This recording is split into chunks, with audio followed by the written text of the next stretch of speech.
जीर्ण श्वास नालियों की सूजन। क्रोनिक ब्रोंकाइटिस लंबे समय से चली आई सांस नलियों की सूजन है। यह सूजन फेफड़ों में बलगम पैदा करती है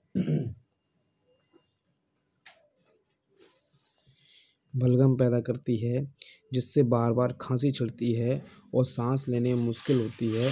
दम फूलने लगता है, दमा की तरह छाती में घबराहट होने लगती है, सीटी सी आवाज़ आती है, सीटी जैसी आवाज़ सुनाई देती है, ध्वनि सुनाई देती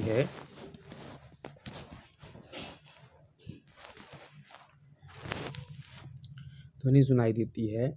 और दमा की तरह छाती में घबराहट होने लगती है।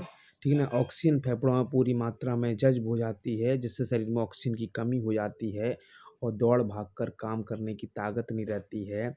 पहले पहले ये तकलीफ देह लक्षण जाड़े के दिनों में ही उठती है। 3-4 महीनों तक खांसी और बलगम लगातार तंग किए रहती है। फिर जैसे जैसे ठंड कम होती है, अपने से ही आराम आ जाता है। लेकिन अगले साल ठंड शुरू होते ही रोग फिर से आ जाता है। फिर बढ़ते बढ़ते बीमारी पूरे पूरे साल परेशान करने लगती है। बीड़ी और सिगरेट का जहरीला धुआं। शहरों में दिन दिन बढ़ रहा वायु प्रदूषण। यातायात, वाहन, फैक्ट्रियाँ, पावर स्टेशन और खरपतवार जलने का धुआं। घर में चूल्हे, मिट्टी के तेल के स्टोव, अंगीठी का धुआं। मरुस्थल बने क्षेत्रों में लगातार उड़ने वाली धूल। हवा में छिपे नाना प्रकार के जैविक और रासायनिक तत्व सांस नलियों में जिस निर्दयता से मार रहे हैं श्वास नलियों पर, उससे 40-50 वर्ष की उम्र तक रोग शुरू हो जाता है। कुछ परिवारों में वंशानुगत कारण से भी रोग होता है।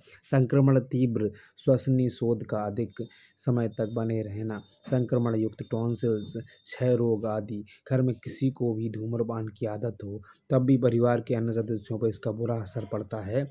ज़्यादातर मामलों में क्रोनिक ब्रोंकाइटिस 50 साल के आसपास शुरू होती है, लेकिन अधिक प्रदूषित शहरों में रहने वालों में यह कम उम्र में ही उभर आती है। रोग की शुरुआत जाड़े की खांसी से होती है। सर्दी शुरू होते ही खांसी शुरू हो जाती है। यह क्रम कई सालों तक लगातार इसी प्रकार बना रहता है, लेकिन उसकी उग्रता बढ़ती जाती है। पहले कुछ दिन और महीनों तक रहने वाली खांसी फिर पूरे साल की परेशानी करने लगती है। दम उखड़ने लगता है, छाती में खिंचाव महसूस होता है, सांस लेने छोड़ने में खरखराहट और साँ साँ की आवाज़ होती है। ये लक्षण सुबह के समय सबसे तेज होते हैं और पर खींच तान कर बलगम निकलने के बाद कुछ आराम आ जाता है। बलगम की कभी कभी कम, कभी ज़्यादा बलगम निकलती है। कभी चिपचिपा, कभी पतला, कभी गाढ़ा, कभी मैला तो कभी धौला होता है। यत्र तत्र उनमें खून के छींटे भी आ जाते हैं। उस फेफड़ों में इन्फेक्शन हो जाने पर उसका रंग पीला हो जाता है। सांस की नलियों में सूजन, हवा में प्रदूषण, सीलन, धुंध, कोहरा, तापमान के अचानक बढ़ने घटने, सिगरेट पीने और छाती में इन्फेक्शन हो जाने पर बढ़ जाती है, जिससे सांस और अधिक फड़ने लगती है। बढ़े हुए रोग में ऑक्सीजन की कमी से शरीर नीला भी हो सकता है। दिल पर असर पड़ने से पूरे शरीर पर सूजन दिखने लगती है। इन लक्षणों के उभरने पर इलाज बहुत मुश्किल हो जाता है। ढोल के आकार की छाती हो जाती है। स्त्रियों की बजाय पुरुषों में, धूम्रपान ना करने वालों की बजाय बीड़ी सिगरेट पीने वालों में, ठीक है ना, और गांवों की बनस्पति शहरों में रहने वालों में क्रोनिक ब्रोंकाइटिस अधिक पाई जाती है। धुआं फेफड़ों का सबसे बड़ा शत्रु है। कोई उसे लगातार सहता रहे तो सांस नलियां कमजोर हो ही जाती हैं।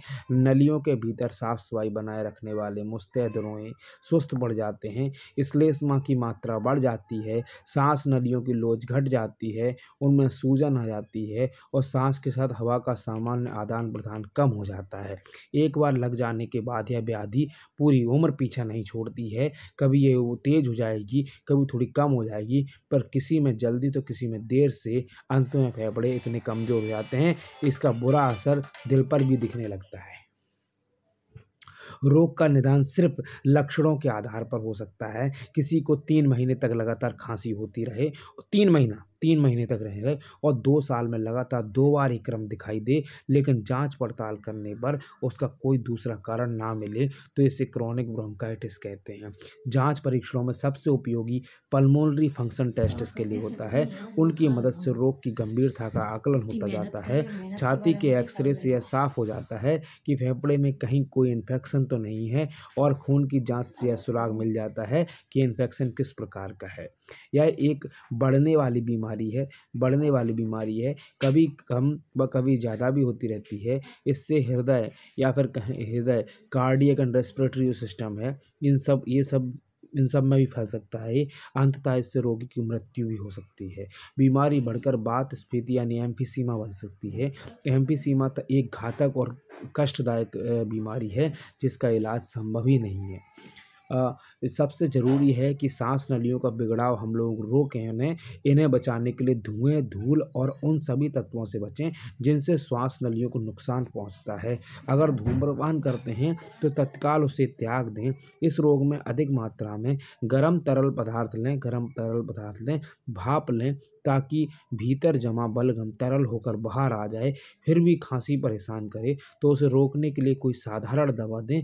आधुनिक औषधियों में जो मेथोडिन नाम की आती है, इसके लिए एक साधारण और उपयुक्त दवा है।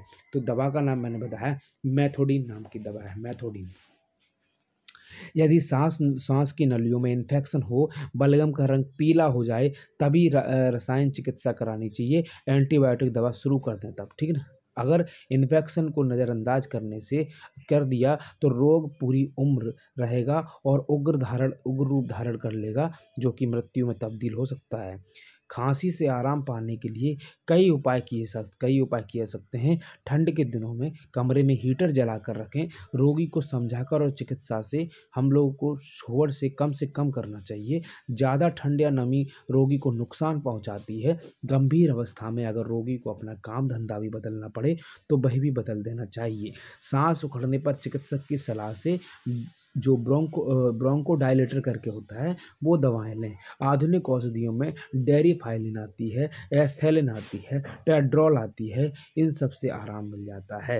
रोग के बेकाबू होने पर रोगी को अस्पताल में भर्ती करा दें, जहां अन्य दवाएं और ऑक्सीजन आदि देकर स्थिति पर काबू पाया जा सकता है। संक्रमण यानी इन्फेक्शन को प्रारंभ में ही कंट्रोल कर लेना चाहिए। आधुनिक चिकित्सा में ब्रॉड स्पेक्ट्रम एंटीबायोटिक जैसे एम्पिसिलिन है या फिर कॉट्रिमॉक्साजोल है, ये अधिक उपयुक्त रहते हैं। ज्वर की स्थिति में यानी बुखार जब आ गया है, हम लोगों को बुखार ठीक करने वाली दवाएं यानी ज्वर निवारक औषधियों की व्यवस्था कर लेनी चाहिए। एलर्जिक ब्रोंकाइटिस में एलर्जी निरोधी दवाएं भी लेनी चाहिए। आधुनिक चिकित्सा में इसके लिए इंजेक्शन आते हैं, गामा एलर्जन, हिस्टाब्लॉक या हिस्टाग्लोबिन आदि आते हैं। ऐसे इंजेक्शन एक सप्ताह के अंतराल पर लगाए जाते हैं। डॉक्टर की सलाह के बिना कुछ भी इलाज नहीं करना चाहिए। हम बात करें कि इस रोग में निम्न सावधानियां हम लोगों को बरतनी चाहिए। सबसे पहली ज़रूरत है कि उन सभी चीज़ों से बचें जिनसे सांस नलियों की सूजन और सिकुड़न बढ़ती है। धुएं से तो बिल्कुल बचकर रहना चाहिए। घर में अंगीठी, चूल्हे और मिट्टी के तेल के स्टोवों का प्रयोग बंद कर दें। एलपीजी गैस का इस्तेमाल कर लेना चाहिए। ठंड के दिनों में अपना पूरा बचाव रखें। गर्म कपड़े पहनने में बिल्कुल ढील ना करें। धुंध, कोहरा, सीलन और तापमान के अकस्मात परिवर्तन से बचें। जिन दिनों में खांसी जुकाम फैला हो, सिनेमा घर और प्रदर्शनियों जैसी भीड़ भाड़ वाली जगहों पर न जाएं। इन छोटी छोटी सावधानियों से रोग बिगड़ने की संभावना रहती है। अपने डॉक्टर की मदद से अथवा किसी प्राकृतिक चिकित्सा से श्वास व्यायाम सीख लेना और उन्हें नियम पूर्वक करना बहुत उपयोगी रहता है। इससे फेफड़ों की ताकत बढ़ती है। शरीर मोटा हो तो वजन घटाना भी बहुत ज़रूरी है ताकि फेफड़ों पर कम दबाव पड़े, ठीक ना। रात का भोजन सोने से कम 3 घंटे पहले करें। उसमें ऐसे गरिष्ठ व्यंजन ना लें बिल्कुल भी जिन्हें पचाने में लंबा समय लगे, ठीक है।